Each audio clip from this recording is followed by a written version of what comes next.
जी हेमन, आगे बताएं।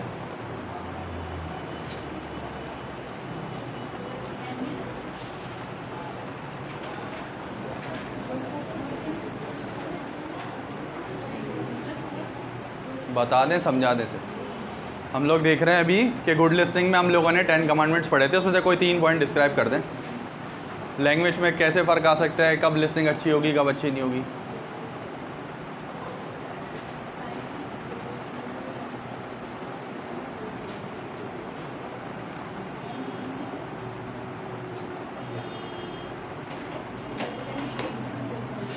टोटल हम लोगों ने लास्ट टाइम 3 टॉपिक्स पढ़े थे, 4 पढ़े थे? 4 कौन कौन कह रहा है? 4 टॉपिक पढ़े थे। जो चौथा टॉपिक था वो लिसनिंग से रिलेटेड नहीं था, स्पीकिंग से रिलेटेड था। ठीक है, भूल जाते हैं आप लोग। अच्छा फ़हद, पुअर लिसनिंग के 3 पॉइंट्स बता दें और क्यों होते हैं, थोड़ा सा एक्सप्लेन कर दें। जी, पिछली बार जो पढ़े थे हमने 9 रीजंस पढ़े थे, उसमें से कोई 3 बता देगा। Only 33% of that topic.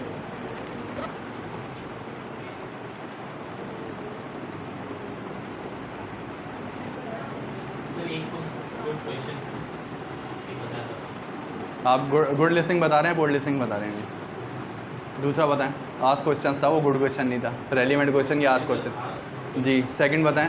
ठीक है, स्टॉप टॉकिंग। और 8 और पढ़े थे, जिसमें से एक बताना है। जी, होल्ड योर टेम्पर। ठीक है। अच्छा, हम लोगों ने पेज 48 पे अभी देखा है listening and hearing are not the same thing, जिसके ऊपर हम लोग डिस्कस कर चुके थे 3 बातें, एक्टिव लिसनिंग, पैसिव लिसनिंग और हेयरिंग। जब इसका मतलब हेयरिंग तो ज़रूर मौजूद होगी। ठीक है, 3 स्टेप थे, हेयरिंग और पैसिव और एक्टिव। ठीक है, इसका मतलब पहला दर्जा हेयरिंग का, अगर हेयरिंग के दर्जे से बात आगे बढ़ती है तो दूसरा दर्जा पैसिव लिसनिंग और तीसरा दर्जा। इसका मतलब है कि अगर सैम्पल स्पेस एक और क्या हो सकती है, सिर्फ हेयरिंग पे रुक गए, इसका मतलब हम सिर्फ और सिर्फ हेयरिंग कर रहे हैं। एक और सैम्पल स्पेस क्या हो सकती है, हेयरिंग कर रहे हैं लेकिन पैसिव लिसनिंग कर रहे हैं और एक्टिव लिसनिंग नहीं कर रहे हैं। इसका मतलब एक्टिव लिसनिंग के पीछे बैकग्राउंड में पैसिव लिसनिंग भी और हेयरिंग, क्योंकि एक आवाज़ ने 3 दर्जे मुकम्मल किए। पहला दर्जा हेयरिंग, आपने सुनी वो बात, दूसरी बात आपने उसकी तरफ ध्यान दिया, और तीसरी बात आपने गौर से सुन के उसके कुछ ना कुछ मतलब निकाला है। ठीक है ना, लास्ट टाइम हम लोगों ने डिस्कस किया था। इसके अलावा स्पीकिंग के ऊपर भी बात की थी। आज हम लोग डिस्कस करेंगे लिसनिंग को मज़ीद बेहतर कैसे बनाया जाए और उससे क्या क्या फ़वाइद हासिल होते हैं। हम लोग सिर्फ टॉपिक देखेंगे और अपने अपने इनपुट्स देंगे कि हम लोगों को क्या समझ आती हैं बातें। ठीक है। अच्छा, किसी को डेफिनेशन याद है? 3 डेफिनेशन बताई थी लिसनिंग की। 3 में से सिर्फ एक याद करनी थी, अभी तक याद नहीं की, अगली दफ़ा याद करके आएंगे।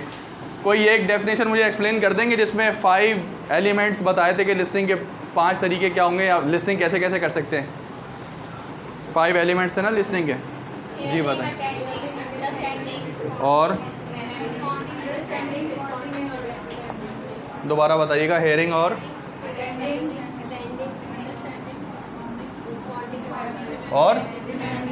याद कर लें, हार बना के रख लें अपने पास। सही है, ठीक है, ओके। यू आएगा पक्का? कौन से? 3rd 4th? 3rd या 4th? वाह, हॉरर हो गया आपके लिए। ठीक है, याद कर लें, इस तरीके से याद कर लें। ठीक है। अच्छा जी, पेज नंबर 46 पे डेफिनेशंस थी। पेज नंबर 47 पे बताया जा रहा है कि लिसनिंग के क्या क्या फ़ायदे हो सकते हैं या लिसनिंग कैसे बेहतर करवा सकते हैं। Page number 47, number 1, encourage others to listen by doing the following. Page number 47 पे पढ़ रहे हैं, नंबर 1। सही है। Lower your voice volume, it forces others to listen. कभी कभी वॉइस वॉल्यूम बहुत ज़्यादा हो जाता है तो उसको एक ख़ास लेवल तक मेंटेन करें, लो करें, अगर कम है तो ज़्यादा करें। ठीक है। Second, make your talk interesting, focus on your listeners favourite subject. आप लिसनर के हिसाब से चलें तो ज़्यादा बेहतर है। प्लानिंग स्टेप्स में से कौन सा पॉइंट यहाँ पे फॉलो कर रहे हैं हम? प्लानिंग स्टेप्स हमने पढ़े थे 2nd चैप्टर में, वहाँ पे 6 पॉइंट्स थे, उसमें से कौन सा पॉइंट है ये? विजुअलाइज योर रीडर और लिसनर, जो कि 2nd पॉइंट था। ठीक है। 3rd, encourage others to participate by bringing them into the conversation. दूसरों से भी फीडबैक हासिल करते रहें और उनको भी कन्वर्सेशन में लेकर आएँ। 4th, create the right environment, speak where you can be easily heard and understood, सबको आवाज़ अच्छे तरीके से पहुँचनी चाहिए। बात जो करेंगे वो 5 तरीक़ों से कर रहे होते हैं। सबसे पहले क्या, इंट्रा पर्सनल, अपने आप से बात। दूसरी बात इंटर पर्सनल, दो लोगों से बात करते हैं, वॉल्यूम थोड़ा कम रहेगा। तीसरा ग्रुप टॉक में भी तकरीबन कम रहेगा। फोर्थ अभी पब्लिक स्पीकिंग, जैसे कि मैं यहाँ पे तकरीबन 20-25 लोगों के सामने मैं बात कर रहा हूँ, ठीक है, इसमें वॉल्यूम थोड़ा सा हाई रहेगा। तो एनवायरनमेंट के हिसाब से बात करनी है, इसके अलावा जगह के हिसाब से भी बात करनी है। तमाम चीज़ें फैक्टर्स होते हैं, इनको देखते हैं हम लोग, उसके बाद बात करते हैं। 5 be human to your listeners, address people by name whenever possible, it helps to get their attention. Congenial relationship कहलाता है, यानी कि फ्रेंडली रिलेशनशिप कहलाता है। जब भी आप 2 लोगों को, 3 लोगों को, 4 लोगों को जानते हैं, नाम लेके पुकारेंगे तो ज़्यादा बेहतर रहेगा, ठीक है। अभी तक मुझे यहाँ बहुत कम लोगों के नाम याद है क्योंकि हम लोग इतना मिले नहीं हैं, वरना मुझे याद हो जाते हैं। बहरहाल फ़ाद आपका तो याद है, जीशान का भी याद है, इकरा और बाकी लोगों के नाम सुने हुए, शक्लन नहीं जानता हूँ, शक्लन भी जान लेंगे आगे जाके। अच्छा जी, समझ आता है पेज 47 पे। इसके अलावा कोई पॉइंट बताएं, लिसनिंग कैसे बेहतर बनवा सकते हैं हम लोग लिसनर से? जी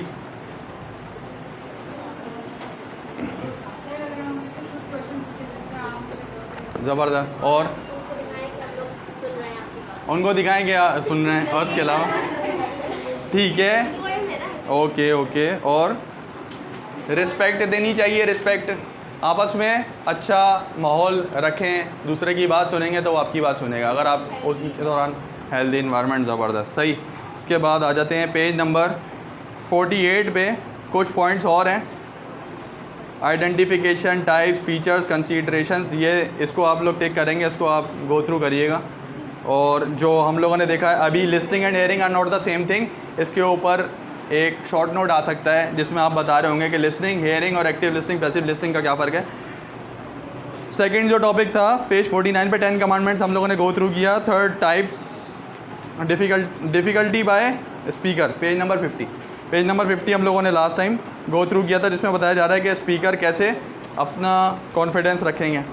पेज नंबर 51, स्पीकिंग से क्या क्या फ़वाइद हासिल हो रहे हैं।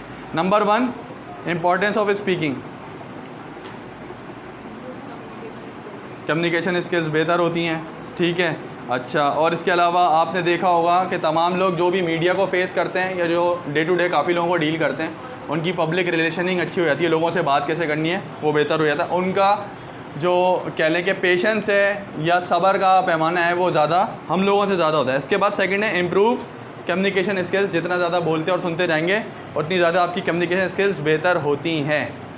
Third, encourage people to listen, speaking में ज़्यादा अहम बात यह है कि लिसनर आपके साथ चलते रहें और लिसनर आपकी बात को सोचे और समझे, उसका जवाब दें।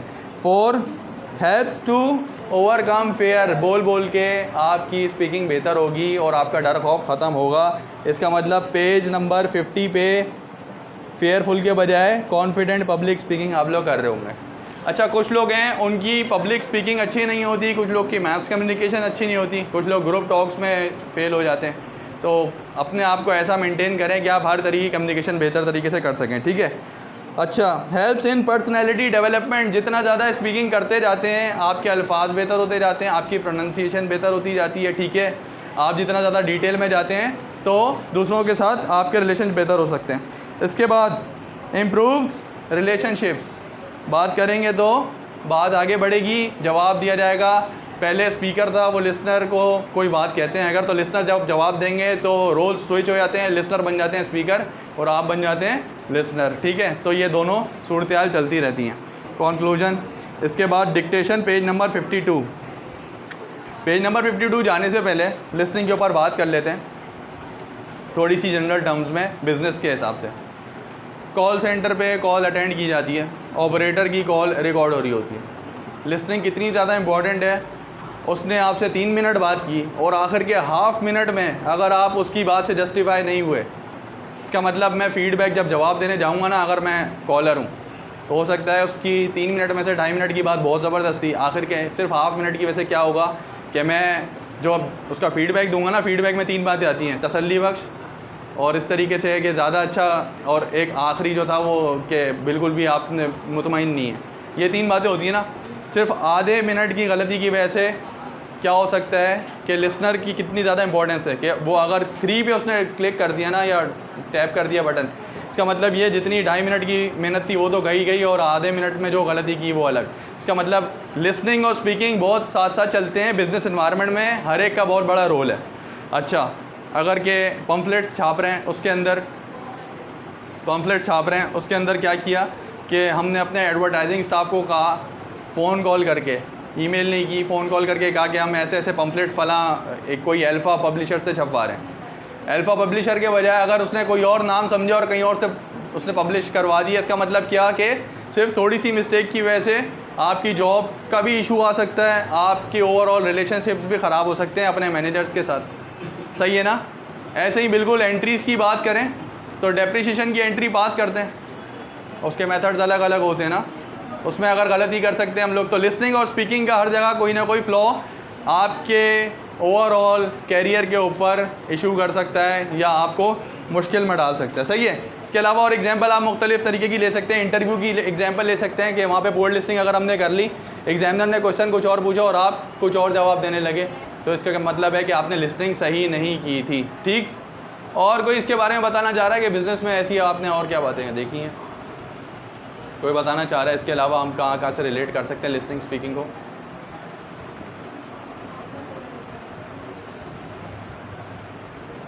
लीडर के लिए लिसनिंग स्पीकिंग क्यों ज़रूरी है? ठीक है, और एम्प्लॉयज़ जो सबॉर्डिनेट्स हैं उनके लिए क्यों ज़रूरी है लिसनिंग स्पीकिंग? अच्छा लिसनर कौन सा लीडर होगा? Autocratic, bureaucratic, democratic? जी, डेमोक्रेटिक और ब्यूरोक्रेटिक, ये दोनों। ऑटोक्रेटिक अच्छे लिसनर नहीं होते, क्यों? क्योंकि वो फीडबैक्स नहीं ले रहे होते। सही है ना? तो रिलेट करते जाएं, जो हम लोगों ने पढ़ा है उसके करीब करीब हम पहुंचते जाएंगे, टॉपिक से रिलेट करेंगे। टॉपिक जो है वो कहीं ना कहीं क्लिक हो रहा होता है, दूसरे टॉपिक के साथ इंटरलिंक हो रहा होता है। अच्छा, डिक्टेशन के बारे में बात करते हैं। टोटल टाइम मौजूद है मैनेजर के पास, फ़र्ज़ करें 30 मिनट्स एक मीटिंग के लिए। मीटिंग के लिए कितने मिनट बाकी हैं? अच्छा, मीटिंग के बाद मीटिंग के मिनट्स लिखे जाते हैं। ये वो मिनट्स नहीं जो टाइम वाले मिनट्स हैं, मिनट्स का मतलब पॉइंट्स। ठीक, जो भी बातें हुई 30 मिनट्स में एक मीटिंग हो रही है, मीटिंग ऑफ मैनेजर्स। सही है? या मैनेजर्स कह लें या डायरेक्टर्स कह लें। उस मीटिंग के बाद इख्तिताम में उनके पॉइंट्स लिखे जाते हैं। ये सारा काम क्या मैनेजर्स का होता है या उनके सबॉर्डिनेट्स या सेक्रेटरी का हो सकता है? ठीक है, इसका मतलब क्या डिक्टेशन की अहमियत या लिसनिंग की अहमियत ज़्यादा है? इसका मतलब कि जो 30 मिनट्स में मैनेजर्स और डायरेक्टर्स बात कर रहे हैं उनको सिर्फ रेलिवेंट टॉपिक पे बात करनी है। अब कौन कौन से टॉपिक्स पे बात हो चुकी है वो तमाम बातें नोट कोई और कर रहा होगा। सही है? अच्छा, एक और बात, लेटर राइटिंग की बात करते हैं। लेटर राइटिंग की बात करते हैं और एक टाइपिस्ट हमारे पास मौजूद है और हम कोई लेटर लिखवा रहे हैं और हम बड़ी पोस्ट पे मौजूद हैं। ठीक है, कोई टाइपिस्ट हमारे पास है, हमने टाइपिस्ट को बता दिया और वो टाइप करते जा रहा है। क्या मैनेजर या जो डायरेक्टर या पार्टनर लेवल के लोग होते हैं उनके पास इतना टाइम होता है कि पूरा लेटर वो खुद टाइप करें? नहीं, वो या तो उसका कुछ पोर्शन बता देंगे या उसको डिक्टेट करवा देंगे। इसका मतलब डिक्टेशन में लिसनिंग और स्पीकिंग की बहुत अहमियत है। डिक्टेशन में 2 लोग होंगे हमेशा डिक्टेशन के लिए, और डिक्टेशन ज़रूरी भी है। डिक्टेशन के बगैर आपकी जो ओवरऑल एफिशिएंसी है वो कम हो जाती है। डिक्टेशन होना ज़रूरी है। डिक्टेशन कब होगा? जब सुपीरियर कोई अपनी बात बता रहे होते हैं सबॉर्डिनेट को और सबॉर्डिनेट ने टाइप करना है या उसमें से कोई पॉइंट्स बनाना है। सही? इसका मतलब यहाँ पे इनकी भी ड्यूटीज़ हैं और इनकी भी ड्यूटीज़ है। लिंक कौन से टॉपिक से कर रहा है? वही लिसनिंग से। सही? सुपीरियर के लिए क्या क्या क्या बातें हो सकती हैं? टाइम मैनेजमेंट करें। दूसरी बात, सुपीरियर को चाहिए कि वो टॉपिक के बारे में पहले से बता दें सबॉर्डिनेट को। सबॉर्डिनेट को क्या क्या बातें पता होनी चाहिए? ग्रामर। सही? एक्सेप्ट और एक्सेप्ट। ठीक है, फोनिक रिजेम्बलेंस कहलाती है। बोलने में एक लफ्ज़ है, सही है, लेकिन लिखने में अलग है, मायने भी अलग है। तो जो सबॉर्डिनेट है या जो टाइपिस्ट है, जिसको ट्रांसक्राइबर भी कहते हैं, उसके ऊपर ये बात लाजिम है कि उसको ये बताओ कि अगर जुमले में एक्सेप्ट आया तो इस एक्सेप्ट में से कौन सा वाला एक्सेप्ट आ रहा होगा। ठीक है ना? इसका मतलब इतनी नॉलेज होनी चाहिए कि कहाँ पे एक्सेप्ट कौन सा लगाना है। दूसरी बात, टाइपिंग स्पीड का भी ख्याल करना है। अच्छा, एक और बात, सुपीरियर ये बावजूद इस बात के कि एक्सेप्ट और एक्सेप्ट के मायने सबऑर्डिनेट को पता होने चाहिए। ज़्यादा बेहतर है कि क्लैरिफाई सुपीरियर भी करे, सही है ना, जो अभी डिक्टेट करवा रहे हैं वो भी ये बात क्लैरिफाई करें कि मैंने एक्सेप्ट कौन सा वाला कहा था, अनटिल एंड अनलेस उसको बिल्कुल कॉन्फिडेंस हो कि मेरा सबऑर्डिनेट जो है उसको ये तमाम बातें पता है। ठीक है, अच्छा जी, पढ़ना शुरू करते हैं। डिक्टेशन के 9 पॉइंट्स हैं या 10 पॉइंट्स हैं, शायद इससे ज़्यादा भी हो सकते हैं। 17 और 70, अक्सर इसमें गलती करते हैं हम लोग। 16 या डिक्टेशन कराते हुए डिजिट बाय डिजिट बोलते हैं तो ज़्यादा बेहतर है, सही है। क्या लिखेंगे? 70 या बोलते हुए बोलेंगे 70 और आपका ट्रांसक्राइबर या आपका सेक्रेटरी टाइप कर रहा होगा, 17 होगा तो 17 बोल देंगे, सही है। पढ़ना शुरू करते हैं। डिक्टेशन क्यों ज़रूरी है? Page number 52। Dictation refers to reading और स्पीकिंग, ये जो बोल्ड डेफिनेशन है ये देख रहे हैं। Dictation refers to reading or speaking for a person to transcribe or for a machine to record. After the officer has planned a letter, memo or report, he dictates it to his secretary. 40 pages की report बनानी है तो 40 pages जो है, ज़रूरी नहीं कि 40 के 40 पेजेस जो मैनेजर है वो उसके ऊपर काम कर रहा होगा। देखें, कोई रिपोर्ट बना रहे हैं, उस रिपोर्ट में से टेक्निकल पार्ट जो होता है ना, वो उसकी सारी मेहनत में 30% काम जो होगा वो टेक्निकल पार्ट का होगा, 70% काम होगा वो रूटीन टास्क होगी, टाइप करवाना है, सही है, राइटिंग करनी है, ये सारा काम। अच्छा, मेनली जो टॉपिक से रिलेटेड या आप कह रहे हैं नॉन रूटीन या स्पेशल वर्क जो आप कह रहे हैं वो कितना है? 30%। इसका मतलब जो सुपीरियर लेवल का शख्स है वो 30% काम करके आगे पास ऑन कर दे काम, इसका मतलब 70% काम कोई और कर लेगा उसके बदले, ठीक है ना। फ़र्ज़ करें कि इस तमाम सूरत हाल में 3 घंटे का वक्त चाहिए और जो मेनली जो मेन पोर्शन कवर करने के लिए फ़र्ज़ करें हाफ आवर चाहिए। अब 2 बातें हो जाएंगी, या तो तमाम के तमाम 3.5 आवर का काम कर रहे होंगे मैनेजर ख़ुद और अपने सबऑर्डिनेट को शामिल नहीं कर रहे होंगे, इसका मतलब उसने 3 घंटे अपने ज़ाय किए क्योंकि वो 3 घंटे कहीं और लगा सकते थे। क्योंकि मैनेजर्स और सुपीरियर स्टाफ के पास बहुत सारा काम करने को होता है, उसके लिए बेहतर ये कि वो हाफ आवर ख़ुद काम करके रिमेनिंग 3 आवर्स जो हैं वो आगे डेलीगेट कर दें अपना काम, सही। तो इसलिए डिक्टेशन इंतहाई ज़रूरी है। अच्छा, principles to make dictation effective, एक एक करके पढ़ेंगे, लिस्टिंग से रिलेटेड है ये, ठीक है ना, एक एक करके पढ़ेंगे, लिस्टिंग में भी ये बात आ रही है। Number 1, a dictation person should speak और read articulately and distinctly so that the writer can follow correctly. ठीक तरीके से बोलना है स्पीकर को ताकि जो राइटर है वो बात समझता जाए और लिखता जाए। वो याद है डिक्टेशन आप लोग बचपन में भी दिया करते थे, मैडम आप रिपीट कर दें, या जिसने लिख लिया वो यस में ज़रूर बोलते, भाई लिख लिया तो इंतज़ार कर लो लेकिन यस में ज़रूर बोलते थे, वो तमाम बातें भी आएंगी इसमें। दूसरी बात, before dictation it is advisable to give any special instruction such as number of carbon copies, unusual tabulation of figures. Dictation से पहले जो लिसनर है उसको बता दिया जाए कि हम कौन सी डिक्टेशन करने लगे हैं और क्या क्या चीज़ें उसके लिए रिक्वायर्ड हैं, क्या कॉलम खींचना है, टेबल बनाना है, जो भी इस किस्म के काम है पहले से बता दें। 3rd, before starting dictation allow your assistant to prepare, उसके पास पेंसिल, स्केल, रबर, तमाम चीज़ें मौजूद होनी चाहिए। 4, spell uncommon and difficult words and name when you are using them for the first time, सही है।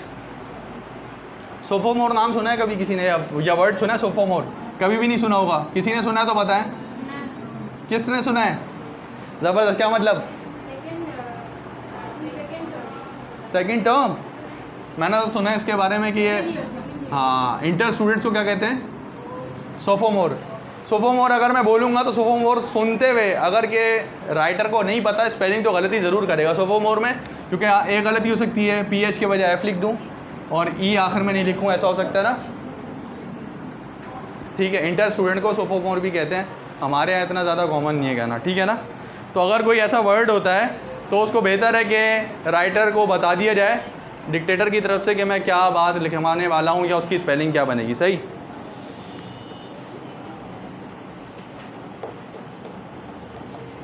Next point 5, always dictate, punctuate and paragraph in revision, it will save your time.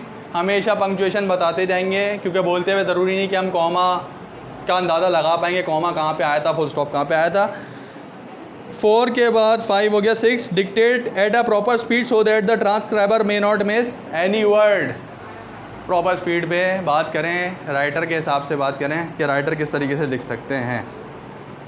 लेकिन school में क्या होता था, अगर आप पीछे रहते थे और आपने टीचर को बोल दिया तो टीचर आपको ही सज़ा दे देती थी। 7, during long dictation give proper pauses allowing your assistant to relax and overcome monotony. Monotony का मतलब है एक ट्रेंड में एक स्पीड में चलते रहना। 8, your assistant should have latitude to make grammar correction. आपका जो असिस्टेंट है उसको ग्रामर करेक्शन आनी चाहिए, उसको पंक्चुएशन आनी चाहिए, उसको रीअरेंजमेंट ऑफ लेटर्स आने चाहिए, और उसको मेमोज, रिपोर्ट्स और अदर रिटन कम्युनिकेशन के बारे में पता होना चाहिए। 9th पॉइंट ओवर हो गया, कौन कह रहा है? 9th पॉइंट जल्दी। By fixing dictation period time and money of the organisation can be saved while dictation but telephone और मशीन अनकंसर्न्ड कमेंट्स और चैट शुड बी अवॉइडेड। बात करते हुए कोशिश करेंगे कि रेलिवेंट बात करें, या डिक्टेट करवाते हुए रेलिवेंट बात डिक्टेट करवाएं। टॉपिक सेट के बात करेंगे तो राइटर वो भी लिखना शुरू हो जाएगा, तो जो ऑफिशियल लैंग्वेज के अलावा अनऑफिशियल लैंग्वेज भी जा सकती है, फिर आप उसको करेक्ट कर रहे होंगे बार बार। ठीक है, डिक्टेशन का टॉपिक इसको ठीक तरीके से घर पे पढ़ेंगे, किसी को कुछ पूछना तो पूछ सकते हैं। क्लास आपकी ख़त्म, टॉपिक के साथ ये चैप्टर तकरीबन वाइंड अप है। जो टेक्स्ट छुड़वाया गया है वो ख़ास तौर पर पढ़िएगा। एग्जाम वेटेज में ज़्यादातर जो क्वेश्चन आते हैं, क्या क्या आते हैं? Dictation, good speaking, good listening, poor listening, और गुड स्पीकिंग पता है तो उससे आप पुअर स्पीकिंग भी बना सकते हैं। सही है, तो आप लोग जा सकते हैं, किसी को कुछ पूछना तो पूछ सकते हैं। अल्लाह, जाने नहीं देंगे, टेस्ट है।